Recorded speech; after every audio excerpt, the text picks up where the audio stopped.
마태복음 6장 5절에서 15절까지 말씀 우리 한 절씩 나누어서 읽겠습니다. 제가 5절 말씀 읽습니다. 또 너희는 기도할 때 외식하는 자와 같이 하지 말라. 그들은 사람에게 보이려고 회당과 큰 거리 어귀에 서서 기도하기를 좋아하느니라. 내가 진실로 너희에게 이르노니 그들은 자기 상을 이미 받았느니라.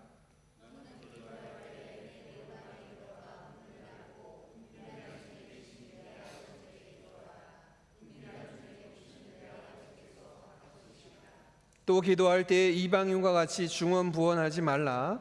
그들은 말을 많이 하여야 들으실 줄 생각하느니라.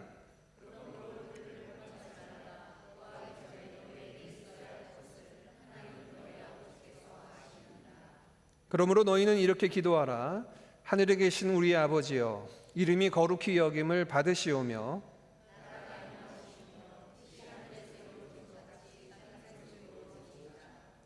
오늘 우리에게 일용할 양식을 주시옵고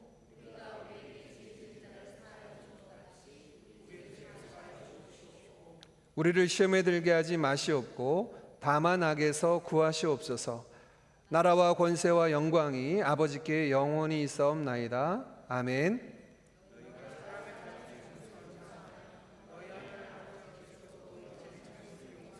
같이 있습니다. 너희가 사람의 잘못을 용서하지 아니하면 너희 아버지께서도 너희 잘못을 용서하지 아니하시리라. 아멘. 우리가 8월 마지막 째 주일부터 지금 산상수훈 말씀을 나누고 있습니다. 5장 말씀을 지나고 이제 6장 말씀 두 번째 시간을 맞습니다. 마태복음 5장은 이렇게 정의할 수 있을 것 같습니다. 잘못된 신앙을 떠나라. 5장 말씀에서는 우리가 신앙생활을 하면서 하나님의 말씀을 잘못 알고 또는 왜곡해서 지키고 있는 것에 대해서 그 잘못된 신앙을 바꾸라, 뒤엎으라라는 말씀을 들려주셨습니다.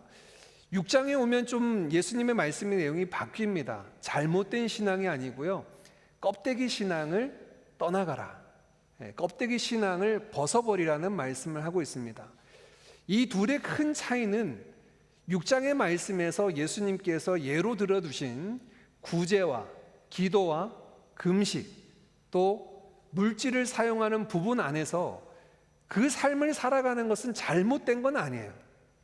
그런데 껍데기로만 살아갈 수 있는 모습이 있다는 겁니다. 그 껍데기 신앙을 벗어버리라는 거예요. 마태복음 5장의 말씀은 너희들이 알고 있는 건 잘못 알고 있는 거야. 너희들이 지금 살고 있는 것은 잘못 살고 있는 거야. 살인하지 말라, 간음하지 말라, 이혼하지 말라, 맹세하지 말라라는 말씀을 통하여서 잘못된 신앙을 고쳐주신다면 6장 말씀은 껍데기 신앙을 벗어버리라 라고 말씀하고 있죠. 사도 바울도 이와 같은 말씀을 한 적이 있습니다. 디모데후서, 그의 마지막 성경 기술인 디모데후서 3장 5절 말씀은 디모데에게 바울은 이렇게 권면하고 있습니다. 너희 주변 가운데 있는데 경건의 모양만 있고 경건의 능력을 상실한 자에게서 떠나가라 라고 디모데에게 권면을 하고 있어요. 경건의 모양만 갖추고 있고 경건의 능력을 상실한 자들과 함께하지 말고 그들에게서 떠나가라 라고 말씀하고 있는데, 이 말씀은 오늘 예수님께서 말씀하신 것과 연결해서 본다면 껍데기 신앙을 갖고 있는 자들과 그들과 함께 동류로 있지 말라, 알맹이 신앙으로 돌아오라 라는 말씀을 바울식으로 표현하면 경건의 능력을 회복하라 라는 말씀으로 우리가 바꾸어서 이해할 수 있습니다. 그렇다면 여러분, 오늘 예수님께서 들려주신 이 껍데기 신앙을 벗어 던지기 위해서 신앙의 본질, 그 에센스는 뭘까요? 신앙의 알맹이, 우리가 갖추어야 될 그 알맹이를 우리가 한 단어로 얘기한다면 경건이라고 이야기할 수 있습니다.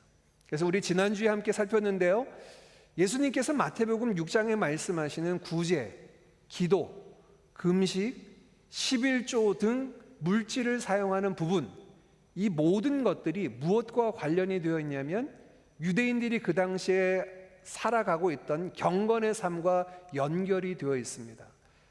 그러니까 알맹이 신앙을 갖추라라는 말씀은 경건한 자로 살아가라는 말씀이에요. 그렇다면 여러분, 이 경건이란 무엇일까요? 우리가 너무나 잘 알고 있고 많이 사용하고 있는 단어, 경건이란 무엇을 경건이라고 말씀하고 있을까요? 제가 주중에 이제 말씀을 준비하면서 또 여러 사전을 찾아봤습니다. 경건이란 무엇인가 쭉 사전을 찾아봤는데 한 사전도 똑같이 얘기하는 사전이 없어요. 한 4권 정도 사전을 찾았는데 경건이란 찾아봤더니 같이 얘기하는 사전이 없어요. 이 얘기는 무슨 얘기일까요? 이 경건이란 단어를 한 문장이나 한 단어로 몇 가지의 단어로 정의하기가 굉장히 어렵다는 이야기입니다. 근데 그 중에 한 사전에서 이렇게 경건을 쉽게 풀이한 것을 보았어요. 어떻게 풀이했냐면 경건이란 하나님 앞에서 예배 드리는 것처럼 매일의 일상의 삶을 살아내는 것을 경건이다. 이렇게 풀이했는데 여러 사전에서 이야기한 것의 종합적인 표현일 것 같아요. 쉽게 풀이한 것 같습니다. 그러니 여러분 이렇게 이해합시다. 경건이란 무엇이냐? 우리가 하나님께 온전히 예배하는 것처럼 매 순간 직장에서, 가정에서, 삶의 그 면면에서 살아내는 것을 경건이라고 말할 수 있습니다. 오늘 예수님께서 말씀하신 마태복음 6장에 제자들, 특별히 유대인들에게 이 경건에 문제가 생겼다는 거예요. 뭐가 문제가 생겼을까요? 경건의 목적대로 경건을 사용하지 않는 게 문제입니다. 경건은 말씀한 그 사전적인 표현처럼 하나님 앞에서 살아가는 삶. 그래서 우리의 믿음의 선진들은 이걸 한 단어로 만들었습니다. 코람데오라는 단어. 하나님 앞에서 신전 의식을 갖고 살아가자라고 이렇게 말했죠. 하나님 앞에서 살아가는 삶인데 경건 생활을 하면서 하나님 앞에 살지 않고 다른 사람의 눈치를 보거나 다른 사람 앞에 자신을 드러내기 위해서 경건 생활을 하고 있다면 그건 잘못된 경건 생활이에요. 그건 하지 말아야 될 것이 아니라 목적을 바꾸면 되는 겁니다. 지난주에 우리가 구제라고 하는 것에 대해서 예수님께서 바꿔주신 내용들을 살폈습니다. 유대인들은 구제를 어떻게 했습니까? 자기 자랑 삼듯이 했습니다. 내가 이만큼 구제하고 있습니다 라고 자기의 자랑으로 구제했는데 그거 경건 생활 아니라는 거예요. 하나님 앞에서 드려지는 삶이 아닙니다. 그래서 하나님 앞에 온전하게 드려지는 삶이 뭐예요? 우리도 그런 실수를 하지 않습니까? 구제하면서 다른 사람 앞에 나 이만큼 다른 사람을 돕고 있어 라고 보이거나 아니면 어떤 사람은 자기 만족, 내가 다른 사람들에 비해서 더 부유하고 더 나은 삶을 살고 있다라고 하는 것을 다른 사람을 돕는 것을 통해서 확인하고자 하는 것, 이것도 온전한 구제 아니에요. 그러면 어떻게 구제하는 것이 예수님은 경건한 온전한 구제라고 말씀하십니까? 하나님 앞에서 은밀하게 하라는 거예요. 은밀한 구제는 어떤 것입니까? 우리가 지난주에 구약 성경과 신명기 말씀과 계속 신약 성경 말씀을 함께 나누면서 살폈듯이 모두를 풍성하게 하시는 하나님의 은혜의 방편이 구제라면 내가 돕는 사람들을 은밀하게 구제함으로 하나님이 그들의 삶을 채우시는 것을 경험해야 되고 또 나눌 때 하나님께서 나를 더 풍성하게 채우시는 은혜도 경험해야 되고 모두를 고르게 풍성하게 하신 하나님의 은혜의 도구가 구제라는 것을 은밀하게 행함으로 경험하는 것이 온전한 경건의 구제인 줄 믿습니다. 그리고 오늘 두 번째 주제에 넘어오면 5절부터 15절까지는 특별히 우리가 경건 생활 중에 중요하게 손꼽는 것 중에 하나인 기도의 내용이 등장을 합니다. 오늘 말씀도 예수님께서는 두 가지 사람들이 우리 유대인을 포함해서 크리스찬들이 잘못된 기도를 하는 온전한 경건한 기도의 생활을 하지 않는 모습을 예로 들고 말씀하시고 이후에 온전한 경건이란 무엇인가 라는 것을 뒷부분에 말씀하십니다. 먼저 첫 번째 예수님께서 이거 껍데기 기도야, 껍데기 신앙이야 라고 말씀하신 내용 우리 5절 말씀 같이 한번 읽어봅니다. 5절 같이 읽습니다. 시작. 또 너희는 기도할 때 그들은 사람에게 보이려고 회당과 큰 거리 어귀에 서서 기도하기를 좋아하느니라. 내가 진실로 너희에게 이르노니 그들은 자기 상을 이미 받았느니라. 아멘. 자, 그러면 우리가 기도의 내용을 들어갈 텐데 여러분 기도가 무엇입니까? 기도란 무엇인가? 신앙생활을 잘 하는 부분은 무엇이든지 이렇게 정의를 내리는 겁니다. 은혜란 무엇인가? 경건이란 무엇인가? 기도란 무엇인가? 라고 성경 안에서 답을 찾고 그 답대로 정의대로 살아가면 됩니다. 자, 그러면 여러분, 기도란 무엇인가? 뭐라고 우리가 배우고 지금 어떻게 기도 생활을 하고 있죠? 질문입니다. 입을 닫고 계시면 안 됩니다. 기도란 하나님과의 대화다. 또 하나님과의 교제다. 그리고요,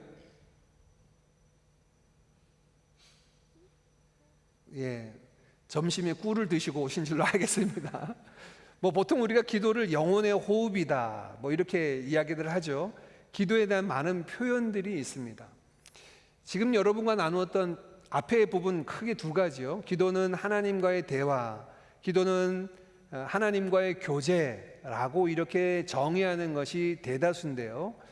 여기서 우리가 알 수 있는 것이 하나가 있습니다. 기도는 혼자 하는 독백이 아니에요. 대상이 있습니다. 그 대상이 누굽니까? 하나님입니다. 그 하나님과 뭐 하는 시간입니까? 교제, 대화하는 시간이, 대화하는 것이 기도입니다.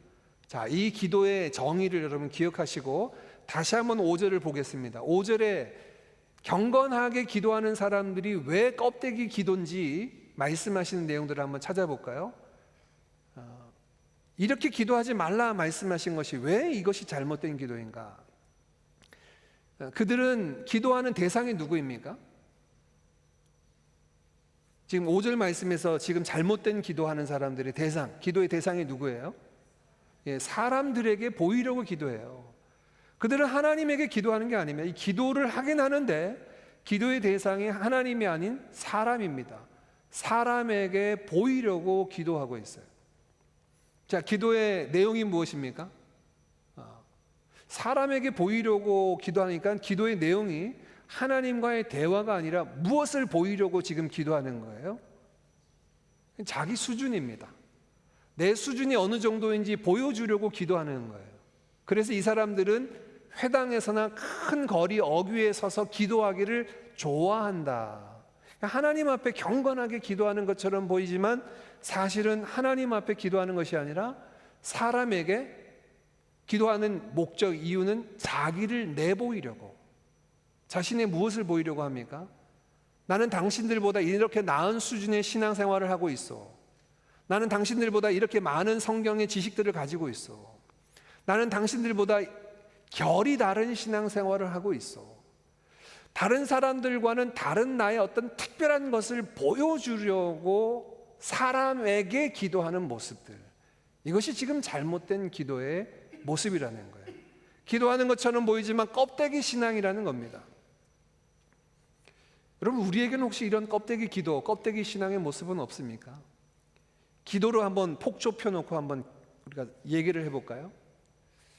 우리 교회는 이제 주일 예배 때 세례 교인들이 교회에 등록하신 지 한 6개월 정도 지나면 기도 순서를, 주일 예배 기도를 함께 나눠서 합니다. 그때 제일 먼저 이제 첫 번 기도 순서가 되면 제가 카톡으로 전해드리는 게 있어요. 회중 기도를 어떻게 준비해야 되는가.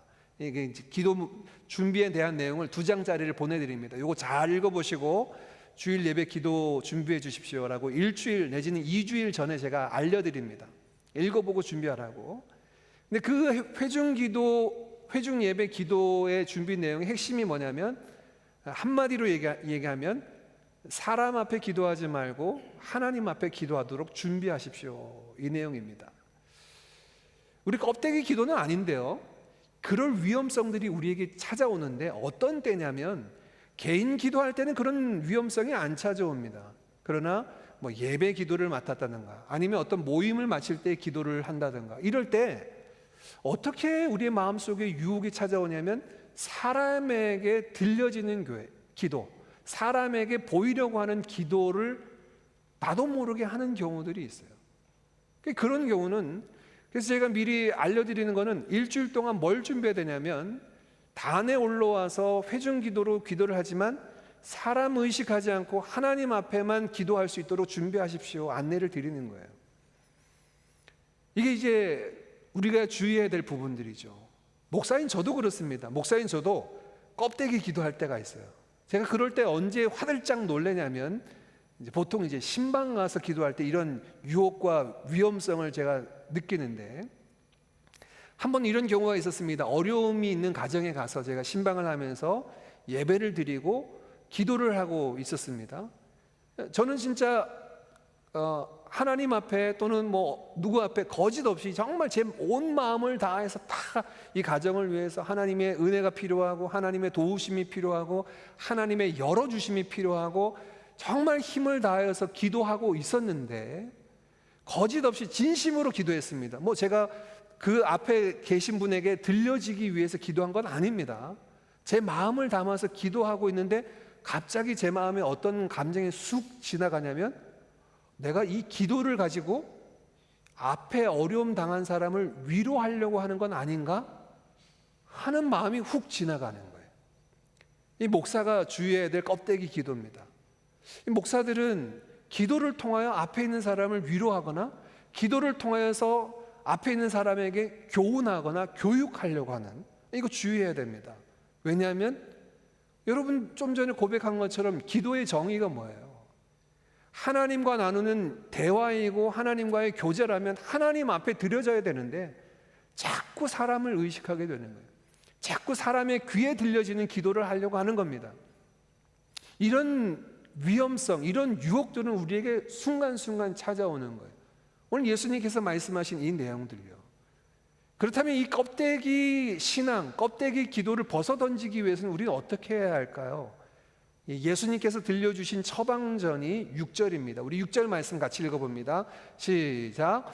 너는 기도할 때 내 골방에 들어가 문을 닫고 은밀한 중에 계신 내 아버지께 기도하라. 은밀한 중에 보시는 내 아버지께서 갚으시리라. 아멘.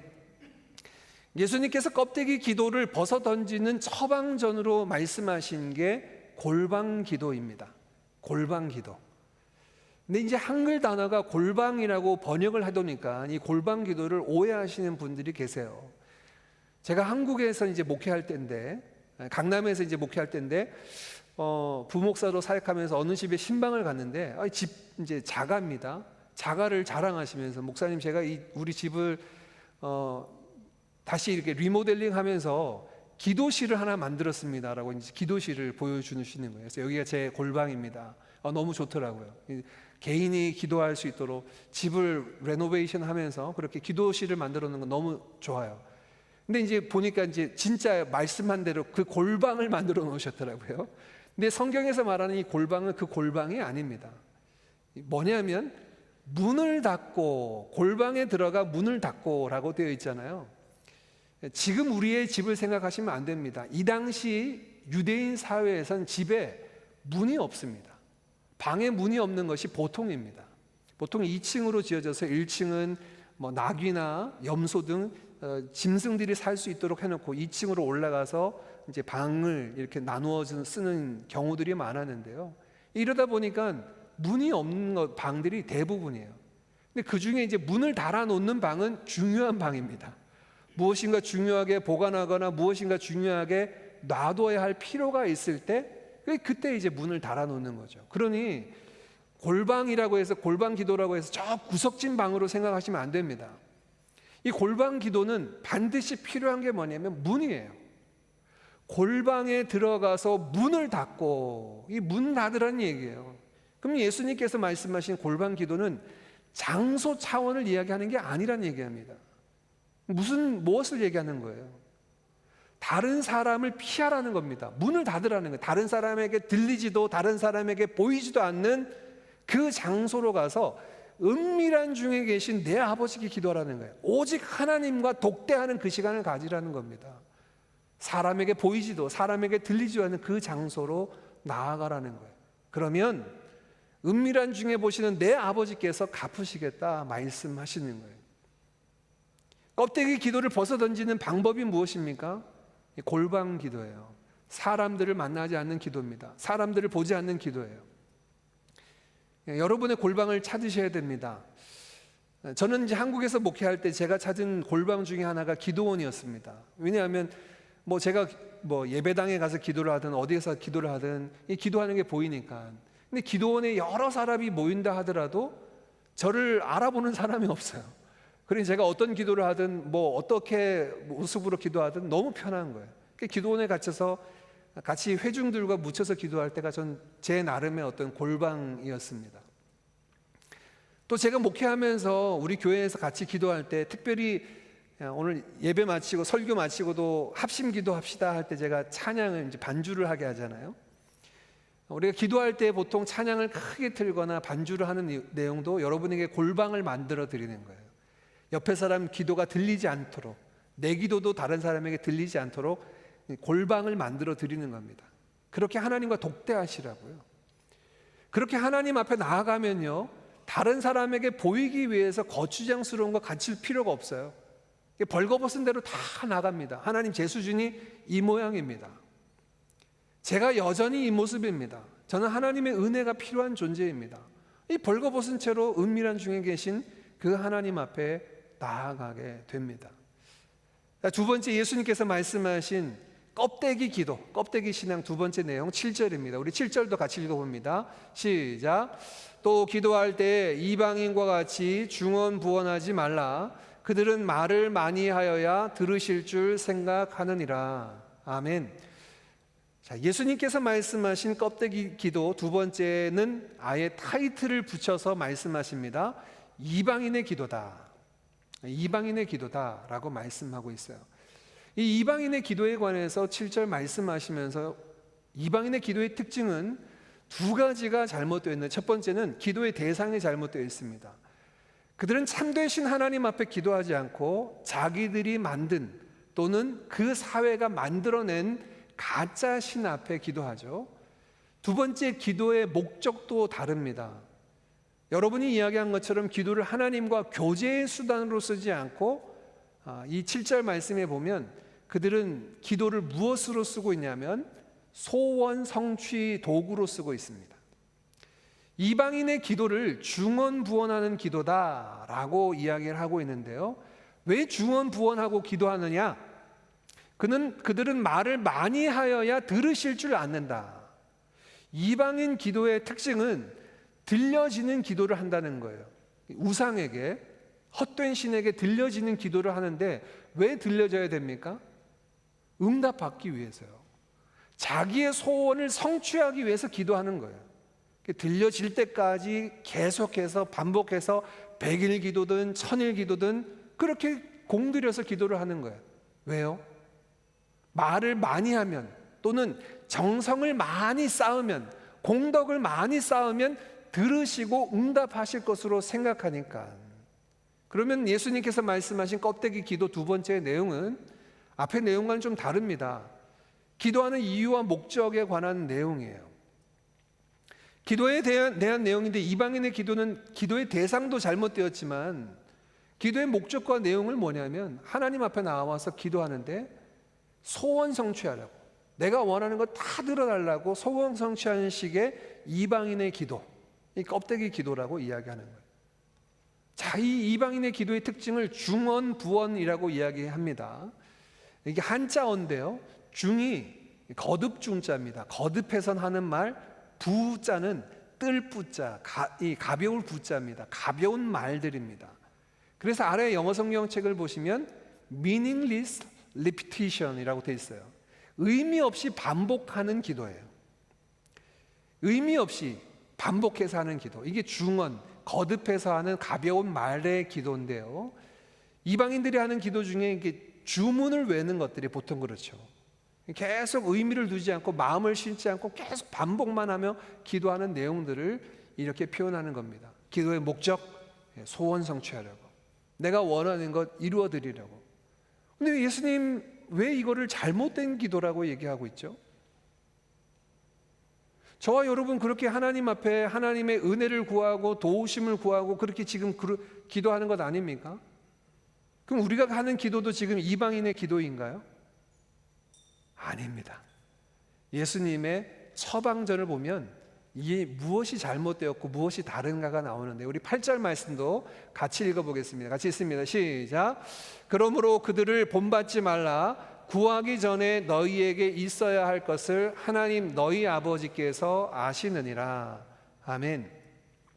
예수님께서 이방인의 중언부언하는 기도, 껍데기 기도에 관해서 내어주신 처방전 8절 말씀은 뭐라고 말씀하고 있냐면, 소원 성취하기 위해서 막 매어 달려서 기도의 분량을 쌓든지 기도의 열심을 쌓든지, 아니면 기도하는데 그 사람이, 기도하는 사람이 어떤 능력을 갖고 또 하나님이 들으실 만한 내용들을 가지고 기도하든지, 이거 다 잘못된 거예요. 왜 잘못되었습니까? 8절 예수님께서 말씀하시는 게, 하늘에 계신 너희 아버지께서, 기도를 아버지와 자녀됨 안에서 기도해야 되지, 그 아버지를 설득하거나 그 아버지의 마음에 들거나 그 아버지의 도우심을 받기 위해서 내가 온갖 것들을, 기도의 분량을 쌓든지 기도의 내용을 쌓든지 어떤 것들을 쌓아서 달라고 얻기 위해서 기도를 한다면 아버지와 자녀의 관계가 아니라는 거예요. 그리고 내가 하나님 앞에 필요한 것을 고지해 드려야지만, 알려드려야지만 하나님이 그게 필요하구나 라고 우리에게 응답하시는 것도 아니라는 거예요. 이미 하늘 아버지께서는 우리에게 있어야 할 것을 구하기 전에 이미 다 알고 계세요. 우리가 그렇게 고지해 드리지 않아도 하나님은 무엇이 필요한지, 어떤 것이 어느 때에 필요한지 다 알고 계시다는 거예요. 그러니 여러분, 기도가 하나님 앞에 어떤 응답의 역사, 그런 것들을 취하기 위해서만이 아니에요. 이 말씀을 드리면 여러분 가운데 이런 마음이 들으시는 분들도 있을 거예요. 목사님, 그럼 제가 지금까지 기도 응답을 받기 위해서 열심히 기도했는데 잘못된 기도인가요? 그 얘기 아닙니다. 예수님께서 말씀해 주신 두 번째, 껍데기 기도를 벗어 번지기 위해서 해야 될 것은, 두 번째는 하늘 아버지 앞에서 기도하라는 거예요.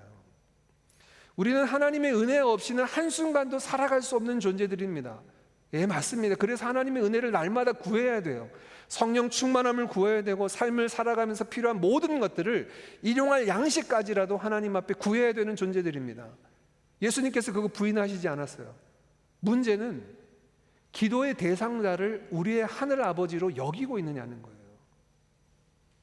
예수님께서는 그 많은 기도, 중언부언하는 기도를 해야지만 그 아버지가 마치 스크루지 영감처럼 구두쇠라서 겨우 하나 들어주시고 겨우 하나 이런 분이 아니라, 그 하나님이 내 하늘 아버지라고요. 저와 여러분을 위하여서 독생자 아들 예수 그리스도도 아낌없이 내어주신 참 사랑의 아버지라는 거예요. 그 아버지 앞에 나아가는 거예요. 그러니 여러분, 하나님의 은혜를 구하면서도 충분히 그 하나님의 아버지 되심을 알고 경험하고 엎드리신다면 오케이, 건강한 겁니다. 덧붙여서, 예수님은 우리가 구하는 것에 과연 정확하게, 정당하게, 건강하게 구하고 있는가? 이 질문을 9절부터 던져주고 계십니다. 9절부터 13절까지 말씀은 우리가 잘 알고 있는 주기도문입니다. 근데 많은 학자들이 이 내용을 주기도문이라고 이름 붙인 게 잘못되었다라고 이렇게 얘기해요. 왜냐하면 사실 예수님의 기도, 가르쳐 주신 기도지 예수님의 기도는 아니거든요. 그래서 주기도문 하면 요한복음 17장에 예수님께서 대제사장적 기도를 드린 기도가 있거든요. 그 기도가 주기도문에 가깝다라고 학자들은 말하고요. 이 마태복음 6장 9절부터 13절까지 말씀은 제자들의 기도라고 바꾸는 것이 합당합니다. 이 주기도문, 제자들의 기도에 대해서는 제가 우리 교회에서 여러 차례 나누어서 설명했기 때문에, 말씀을 나누었기 때문에 지금은 다 하지 않겠습니다. 근데 이 내용에 관해서 간략하게 본다면, 하나님 아버지를 향하여서 구해야 될 기도의 제목과 또 내가 나의 필요를 하나님 앞에 아뢰야 될 기도 제목이 둘로 나뉘어집니다. 하나님을 향하여 기도해야 될 제목들은 세 가지입니다. 첫 번째는 하나님의 이름, 두 번째는 하나님의 나라, 세 번째는 하나님의 뜻입니다. 하나님의 이름을 구한다라고 하는 것은 그분의 영광을 구하는 것입니다. 하나님의 나라를 구한다는 것은 하나님의 통치하심을, 하나님의 다스리심을 구한다는 것입니다. 하나님의 뜻을 구한다는 것은 하나님의 뜻이 오늘 내 삶에 이루어지도록, 하나님의 계획들이 성취되도록 순종하는 삶, 그것을 통하여 열매 맺도록 구하는 삶입니다. 하나님의 이름, 하나님의 나라, 하나님의 뜻에 관한 내용이에요. 두 번째 파트에 넘어가면 우리의 필요를 구하는 기도가 나옵니다. 우리의 필요를 구하는 첫 번째 기도 제목이 일용할 양식을 달라라는 구함입니다. 하나님, 저희에게 일용할 양식을 주십시오라고 기도하는데, 여기 일용할이라는 말은 어떤 사본에 보면 내일 양식을 주십시오라고 되어 있어서 영역본 중에 어떤 성경책들은 이 일용할 양식을 내일의 빵이라고 이렇게 번역을 한 영역본들도 있습니다. 내일의 빵이든지 날마다의 빵이든지 데일리 브레드든지 뭐 상관없어요. 예수님께서 우리에게 구하라라고 알려주신 것들은 육신을 갖고 살아가는 저와 여러분이 육적으로 필요한 것들을 구하는데 리미트가 있어요. 그게 뭡니까? 데일리입니다. 일용할입니다. 한 달치, 1년치가 아니에요. 데일리 브레드예요. 이걸 아주 철저히 훈련받았던 사람들이 이스라엘 백성들입니다. 이스라엘 백성들은 광야 38년간의 기간을 지나면서 총 40년간의 광야 생활을 지나면서 그들은 데일리 브레드를 먹습니다. 하늘에서 하나님께서 만나를 내리시면 새벽에 나가서 그것을 거둬들이는데, 이것은 날마다의 양식이에요. 혹여나 욕심부려서 이틀치를 거둔 사람이 있다면 여지없이 그 이틀치 분량은 썩고 맙니다. 이스라엘 백성들이 그 40년 광야 생활을 경험했던 것은, 하나님께서 우리에게 날마다 일용할 양식을 주시는구나, 훈련했던 것처럼 하나님의 백성이라면 우리가 구해야 할 육적인 필요들 중에서 데일리 브레드예요.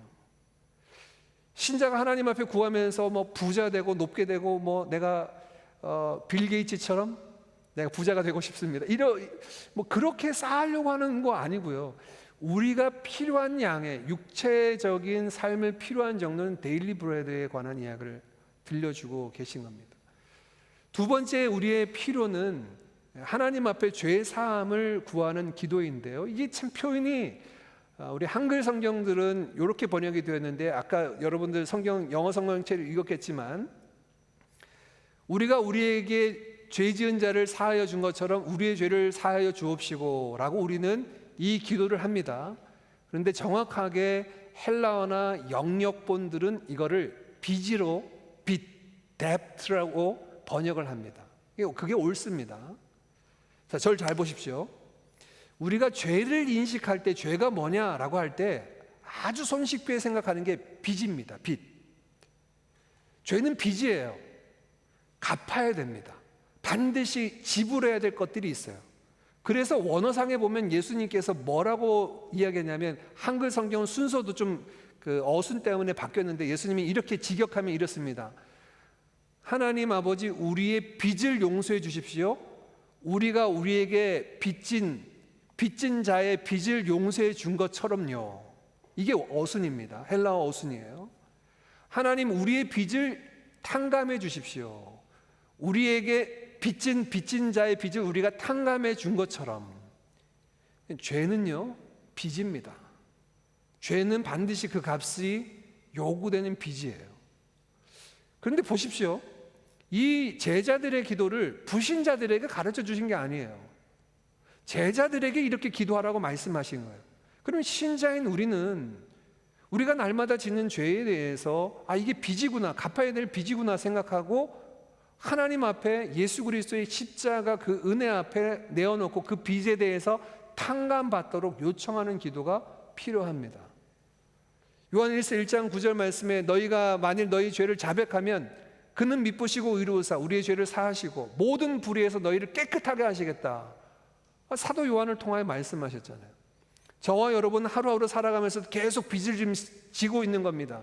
빚지고 살아가요. 그 어떻게 빚을 갚으실 겁니까? 기도의 자리에 나가십시오. 그래서 하늘 아버지께 이 빚을 탕감해 달라고, 십자가의 그 은혜, 예수 그리스도의 그 공덕을 의지하여서 내 빚을 탕감해 달라고 그 십자가 아래 우리의 빚을 내어놓아야 될 줄 믿습니다.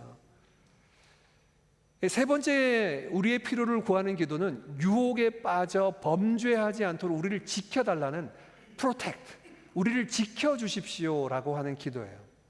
근데 우리를 지켜달라는 것이 위험이나 협박이나 환난에서 지켜달라는 기도가 아닙니다. 우리를 지켜달라는 그 대상은 유혹입니다. 우리가 유혹에 빠져서 범죄하지 않도록 지켜달라는 겁니다. 예수님이 가르쳐 주신 제자들의 기도의 내용, 우리의 필요를 보면 세 가지인데, 육체적으로 필요한 것 한 가지, 속사람 영혼이 필요한 것 두 가지인데, 영혼이 필요한 것 보면 우리가 이미 빚진 것에 대해서 어떻게 그 빚을 지불하고 처리해야 될 것인가, 그리고 우리가 빚지지 않고 살아가는 삶에 대해서 무엇을 구해야 되는가, 유혹에 빠지지 않도록 지켜주십시오. 유혹에 빠져 범죄하지 않도록 우리를 프로텍트 해주십시오. 이게 예수님께서 우리의 필요를 놓고 기도해야 될 제목으로 말씀해 주셨어요. 자, 이게 이제 주기도문의 예고입니다. 다시 한번 저를 보십시오. 이게 중요합니다. 여러분, 기도는 무엇일까요?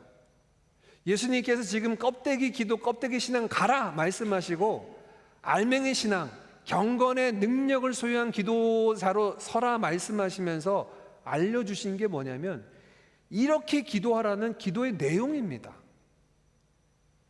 기도의 방법을 알려주시지 않고 무엇을 기도해야 되는지에 대한 기도의 내용을 알려주셨어요. 이게 무엇을 의미할까요? 이거는 기도의 내용물은 저와 여러분이, 신자가 예수의 제자 된 자들이 품어야 될 소망이 무엇인지를 말씀해 주고 있는 겁니다. 제가 이제 여러분 가정에 신방을 갑니다. 신방을 가서 질문합니다. 여러 가지 일상적인 질문도 드리고, 요즘 어떻게 사십니까? 이렇게 질문하다가 이런 질문을 드리죠.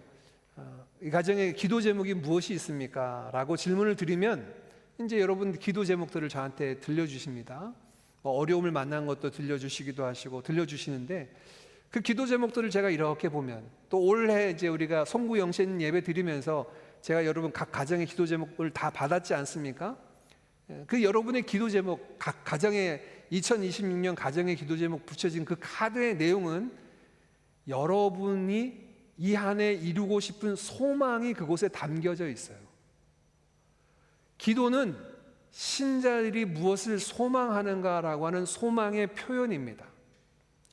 예수님께서 이렇게 기도하라고 말씀해 주신 이 내용은 뭐냐면, 예수의 제자 된 자들이, 참된 신자들이 경건의 능력을 가지고 기도해야 될, 품어야 될 소망이 무엇인지를 알려주고 있어요. 하나님의 영광을 우리의 소망으로 삼아야 됩니다. 그 이름이 높임받기를 원합니다. 하나님의 나라, 그 통치가 온전히 이루어지도록 그것을 소망하는 자로 살아야 됩니다. 하나님의 뜻이 성취되도록 소망하며 살아야 됩니다. 잘 먹고 잘 사는 게 우리의 소망이 아니에요. 우리의 소망은 하나님의 이름, 하나님의 나라, 하나님의 뜻이 소망이어야 되고, 우리의 소망은 그저 이 땅에 살아가면서, 삶을 살아가면서 하루하루 살아가는 우리의 삶에 그 일용할 양식들이 하나님의 은혜 가운데 만나처럼 내려지기를 소망하고, 이것이 우리의 삶의 필요라면 영적인 필요에 의해서는 내 빚이 해결되었으면 좋겠다. 이게 우리의 소망함이 되어야 돼요. 신자가 살아가면서 일상적인 삶의 무게 때문에 힘든 것이 아니라, 내 삶에 이 짓누르는 이 죄의 빚의 무게 때문에 내가 이 빚 때문에 못 살겠다. 그래서 날마다 그 빚을 안고 십자가 앞에 나아가서 하나님 앞에 구해야 돼요. 그리고 하나님 앞에 우리의 소망함을 구해야 됩니다. 하나님, 저 좀 지켜주십시오. 유혹에 빠져 범죄하지 않도록 저 좀 지켜주십시오. 이게 우리의 소망함이 되어야 된다고, 신자가 품어야 될 소망이 무엇인지 예수님께서 그 기도문에 담아서 우리에게 알려주신 줄 믿습니다. 경건의 능력을 소유한 기도요? 어떤 기도입니까? 바른 소망을 품고 기도하면 돼요. 우리가 무엇을 바라보고 무엇을 품고 기도하는가, 마땅히 품고 기도해야 될 것들을 품는 것이 필요합니다. 덧붙여서 오늘 예수님께서 마지막에 이렇게 14절 15절 말씀하십니다. 우리 14절 15절 마지막으로 같이 읽습니다. 시작. 너희가 사람의 잘못을 용서하면 너희 하늘 아버지께서도 너희 잘못을 용서하시려니와 너희가 사람의 잘못을 용서하지 아니하면 너희 아버지께서도 너희 잘못을 용서하지 아니하시리라. 아멘. 이 말씀은 주기도문 안에도 그 내용이 포함되어 있기도 하지만, 이 기도문이 마쳐진 그 다음에도 14절 15절 말씀에 한 번 더 반복하십니다. 근데 이 말씀을 오해하시면 안 됩니다. 하나님의 도우심이, 하나님의 은혜 베푸심이 조건적인가? 우리가 다른 사람을 용서해 줄 때만 하나님이 내 죄를 용서해 주시는가? 15절 말씀, 내가 용서하지 않는다면 나도 용서받지 못하는 삶을 사는, 용서를 못 받는다는 말씀인가? 이 조건을 말씀하시는 게 아닙니다. 그럼 14절 15절 말씀은 무엇을 우리에게 얘기할까요? 정말 우리가 그것을 소망하고 살아간다면 그 소망대로 우리의 삶을 살아가라는 겁니다. 다른 얘기로 얘기하면 기도와 우리의 삶이 달라서는 안 된다는 거예요.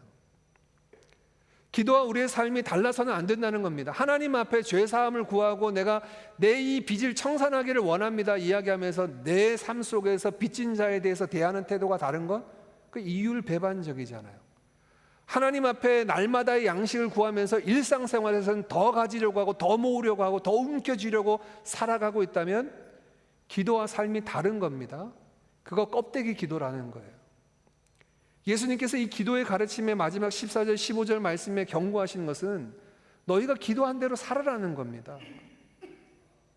너희가 기도한 대로 그렇게 살아가라는 거예요. 삶이 우리의 능력이, 우리의 지혜가 부족해서 온전하고 완전한 삶을 살아갈 수는 없지만 그럼에도 불구하고 기도로 품은 우리의 소망이 우리의 삶에 묻어져 나와야 되지는 않겠습니까? 기도는 기도대로 하고 나서 돌아서서 삶은 삶대로 따로 살아간다면 그게 어찌 기도가 되겠습니까? 그건 껍데기 기도라는 거예요. 알맹이 기도는 기도한 대로 살아내라는 겁니다. 그것이 오늘 주님께서 들려주신 이 기도에 관한 말씀입니다. 껍데기 신앙은 가라 시리즈 2번째입니다. 여러분, 기도에 관한 말씀을 우리에게 들려주셨어요. 저와 여러분 혹시 이 껍데기 기도의 모습을 가지고 있지는 않았습니까? 우리가 살아가면서 삶을 살아오면서 혹시 외식적인 기도, 드러나는 기도, 이런 기도의 모습들 들리기 위한, 하나님 앞에 기도드리지 않고 사람에게 보이고 사람에게 들려지기 위한 기도의 자리에 서 있지는 않았습니까? 또는 우리가 기도하면서 이 기도의 목적, 기도하는 내용을 하나님의 아버지 되심을 풍성히 누리는 게 아니라 단지 소원 성취의 도구로 도깨비 방망이 휘두르듯이 금 나와라 뚝딱 하면 금이 나오고 은 나와라 뚝딱 하면 은이 나오듯이 도깨비 방망이 휘두르듯이 기도를 사용하지 않았습니까? 그 껍데기라는 거예요.